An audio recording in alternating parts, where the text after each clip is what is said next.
বিবাহের ক্ষেত্রে মেয়ে যদি ছেলের থেকে বড় হয় তাকে বিবাহ করা যাবে, কোনো অসুবিধা নেই। বিয়ের ক্ষেত্রে পাত্রী যদি পাত্রের তুলনায় বয়সে বড় হয় তাতে বিয়েতে কোনো অসুবিধা নাই। সচরাচর বা সাধারণ সমবয়সী বা বয়সে একটু ছোট এইরকম মানুষগুলো বিবাহ করাই হলো আদাহ, এবং এটাই হলো নিয়ম। যদি কেউ এর ব্যতিক্রম করে, ব্যত্যয় করে, তাতে বিয়ে হয়ে যাবে, কোনো অসুবিধা নাই। আমাদের প্রিয় নবী সাল্লাল্লাহু আলাইহি সাল্লাম খাদিজা রাদিয়াল্লাহু তাআলা আনহাকে যে বিয়ে করেছিলেন, তখন তার বয়সের চাইতে আম্মাজান খাদিজা রাদিয়াল্লাহু তাআলা আনহার বয়স ছিল বেশি।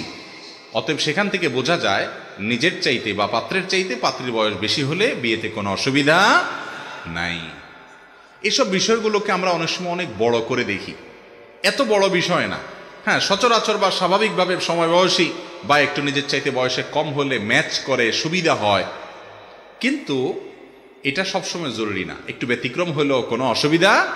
আজকাল আমরা এগুলোকে এমন শক্ত বানিয়ে ফেলেছি যে একজন পাত্র উপযুক্ত পাত্রী পেয়েছে, হয়তো বয়সের ডিফারেন্স খুব বেশি নাই, সব দিক থেকে পারফেক্ট আছে, শুধুমাত্র আপনার সমান সমান বয়সের, খুব কাছাকাছি বয়সের, এই অজুহাতে মুরব্বীরা ওই বিয়ে কোনোভাবে হতে দেন না। আছে না নাই? এইরকম বাড়াবাড়ি পর্যায়ে মনে করা ঠিক না। শরীয়ত যেটাকে সুযোগ রেখেছে, যদি সব দিক ব্যাটেবল হয়ে যায়, একদিকে স্যাক্রিফাইস তো করতেই হবে। এই ক্ষেত্রে বয়সের দিক থেকে স্যাক্রিফাইস করার মানসিকতা থাকা উচিত। আমরা আসল দিকটা দেখি না, সব নকল দিকটা দেখি। আসল দিক কোনটা ভাই? আসল দিক হলো পাত্র হোক আর পাত্রী হোক আর তার দিনদারি, তার মনুষ্যত্ব, তার মানবিক গুণাবলী, সে আল্লাহকে চিনে কিনা, আল্লাহর সাথে তার কানেকশনটা, লেভেলটা কিরকম, সে মুত্তাকি কিনা, পরহেজগার কিনা, তার খুঁটাটা কোরআন হাদিসে বাঁধা আছে কিনা। যদি থাকে তাহলে এর চাইতে বেটার পাত্র পাত্রী আল্লাহর জমিনে আর হতে পারে না। চেহারার দিক থেকে, বয়সের দিক থেকে, অর্থকরীর দিক থেকে, অন্য সমস্ত দিক থেকে স্যাক্রিফাইস করে হলেও দিনদারির দিকটা যেন এনশিওর করা হয়।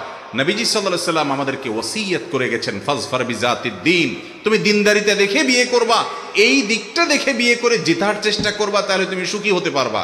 আজ আমাদের কাছে এটা হলো সবচাইতে গৌণ।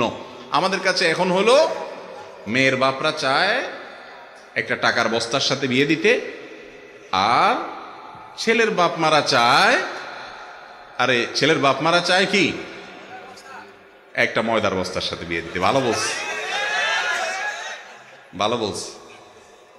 ছেলের বাপ মা চায় টাকার বস্তা, আর মেয়ের বাপ মা চায় ময়দার বস্তা, অর্থাৎ রূপ লাবণ্য, বাহ্যিক সৌন্দর্য। ভাইরে, এগুলো চলে যায়, থাকে না। দাম্পত্য জীবনে, মানুষের সাংসারিক জীবনে চেহারার সৌন্দর্য একসময় ভেঙে যায়, অর্থকড়ি একসময় হয়তো চলে যায়, কিন্তু মানুষের যে গুণটা সবচেয়ে বেশি উপভোগ করার মতো থাকে সেটা হলো তার পার্সোনালিটি, তার ব্যক্তিত্ব। আর একজন মানুষ যখন তার রবকে রব হিসাবে স্বীকার করে, একটা জায়গায় সে আত্মসমর্পণ করে, তার সাথে চলে ফিরে উঠে বসে আপনি শান্তি পাবেন। কারণ সে হারামে যাবে না, আল্লাহর নির্দেশের বাইরে যাবে না, তার একটা ঠিকানা আছে। যার কোনো ঠিকানা নাই, নফসের গোলাম, যা খুশি তা করে, তার সাথে আপনি কোনো কাজ করে কখনো প্রকৃত এবং আসল যে প্রশান্তি সেটা অর্জন করতে পারবেন। এই জন্য দিনদারিটাকে প্রাধান্য দেওয়া উচিত। আমরা ওই টাকার বস্তা ময়দার বেস্তে দেখে বিয়ে শাদী করবো না। আল্লাহ তাআলা আমাদেরকে তৌফিক দান করুন।